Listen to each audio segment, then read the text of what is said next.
राजस्थान में जो गाय है वो आपकी मैक्सिमम कहाँ है गाय भाई, बीकानेर में है। क्योंकि बीकानेर में जो नमकीन बन रही है ना वो दूध की नमकीन बन रही है। तो जो गाय है सबसे ज़्यादा कहाँ पे है मिलेंगी, बीकानेर में। और मिनिमम गाय कहाँ मिलेंगी, धौलपुर में, क्योंकि धौलपुर में गधे हैं, गाय नहीं है। दूसरी चीज़ जो भैंस है, मतलब दोनों एक तरह से जैसे राजस्थान बना ना कंप्लीट। तो राजस्थान में एक छोर पे बीकानेर पे गाय सबसे ज़्यादा हो गई, धौलपुर में कम हो गई, सीधी सी बात है। भैंस है वो आपकी जयपुर में सबसे ज़्यादा है, अलवर में। और जबकि जैसलमेर में भैंस कम है, मतलब उल्टा है, गाय वहाँ ज़्यादा है और भैंस अपनी साइड ज़्यादा है, मतलब जयपुर में अलवर में भैंसें ज़्यादा है। उसके बाद जो भेड़ है वो आपकी कहाँ पे सबसे कम, बांसवाड़ा में है। बाड़मेर में भेड़ सबसे ज़्यादा है, हमें पता है, भेड़ उधर ज़्यादा है। और भेड़ों का रेशो मतलब डाउन साइड पे, मतलब बांसवाड़ा में सबसे कम भेड़ें हैं। ठीक है। ठीक है। तो ऐसे देख लो कि यहाँ पे भेड़ें ज़्यादा हैं बाड़मेर में, और बांसवाड़ा में भेड़ें सबसे कम है। गाय है वो बीकानेर में ज़्यादा है और धौलपुर में सबसे कम। और जो भैंसें हैं वो आपके जयपुर में सबसे ज़्यादा हैं, और आपके जैसलमेर में सबसे कम भेड़ें हैं, जबकि जयपुर में सबसे ज़्यादा भैंस है। बकरी की बात करें तो वही, बाड़मेर में बकरी ज़्यादा, धौलपुर में बकरी सबसे कम। बकरी देखें तो बकरी यहाँ बाड़मेर में सबसे ज़्यादा और धौलपुर में सबसे कम। पशु घनत्व आपको पता है 166 है। अब पशु घनत्व में भी जो मैक्सिमम स्थान है वो डूंगरपुर का है। ठीक है, पशु घनत्व यहाँ पे ज़्यादा है डूंगरपुर में। ठीक है, और मिनिमम कहाँ पे है, जैसलमेर में मिनिमम है। डूंगरपुर में सबसे ज़्यादा पशु घनत्व और ये जैसलमेर में सबसे कम पशु घनत्व आता है। अब आपका जो पशुधन है उसमें मैक्सिमम स्थान बाड़मेर का, क्योंकि सबसे ज़्यादा पशु ही बाड़मेर में है, तो भाई पशुधन भी बाड़मेर में ज़्यादा होगा। धौलपुर में सबसे कम पशुधन है, तो जो सबसे कम पशुधन कहाँ होगा, यहाँ धौलपुर में। अब यहाँ पे है सबसे ज़्यादा जो वृद्धि हुई है वो भैंसों में वृद्धि हुई है, लगभग 5% तक की वृद्धि हुई है, हमें पता है। सबसे ज़्यादा वृद्धि भैंसों में हुई है, सबसे जो कमी हुई है वो हुई है गधों में, 71% तक की कमी हुई है। और गायों की जो संकर नस्लें हैं वो कौन कौन सी हैं, गायों की संकर नस्ल नागौरी, और नागौरी नस्ल है, और मालवी नस्ल, दोनों गायों की ही नस्ल है और दोनों संकर नस्ल है। ठीक है।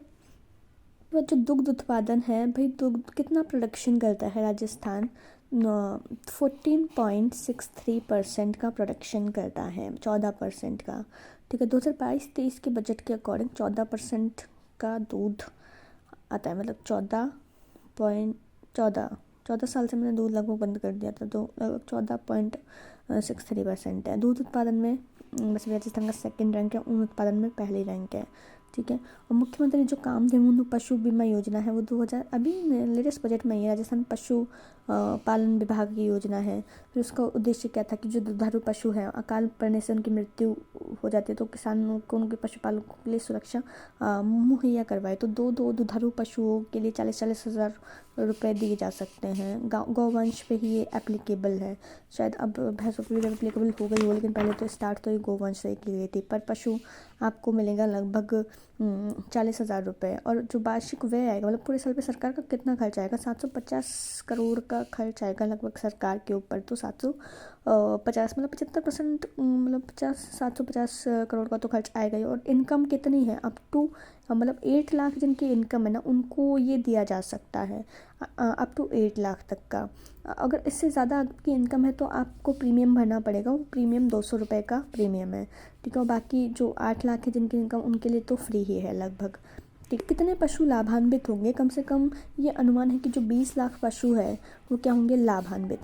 पशु कितने, 20 लाख लाभान्वित होंगे, 40,000 का बीमा दे रहा है। टोटल बजट सरकार कितना है, 750 करोड़ है, 8 लाख तक की इनकम होनी चाहिए बस। और टोटल दुग्ध उत्पादन में कितना योगदान था 2022-23 के अकॉर्डिंग, 14.63%। महंगाई जो राहत कैंप है मतलब जितनी भी योजनाएं हैं, जैसे कि पशुधन बीमा योजना है तो उसका लाभ, कामधेनु बीमा योजना है तो उन सब का लाभ, धेनु बीमा योजना है, सबका लाभ किसके थ्रू मिलेगा, कुछ तो कैंप लगवाना पड़ेगा लगेगा ना सरकार को। तो सरकार ने लगाया था महंगाई राहत कैंप, और आपको जानकर खुशी होगी कि 2700 राहत कैंपों का आयोजन किया गया था। 27, यहाँ पे फिर 27 आ गया बहन।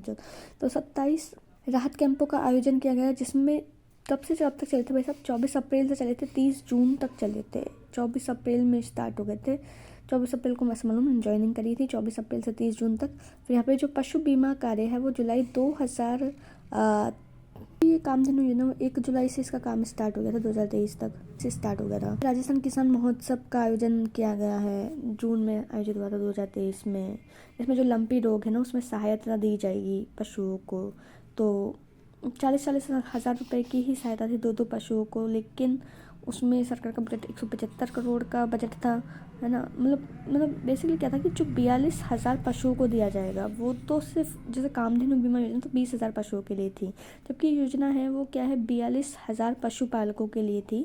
और उन 42,000 पशुपालकों को 175 करोड़ का डायरेक्ट ट्रांसफ़र कर दिया जाएगा, डीबीटी डायरेक्ट हस्तांतरण जिसको बोलते हैं ना, 175 करोड़ का। और जब कामधेनु बीमा योजना में तो 750 का तो बजट ही था, और यहाँ पे 175 तो डायरेक्ट ट्रांसफ़र हो रहे हैं खातों में। 42,000, 40,000 उससे दो ज़्यादा है, नहीं 42 लाख पशुपालकों को ये दिया जा रहा है 40,000 रुपये।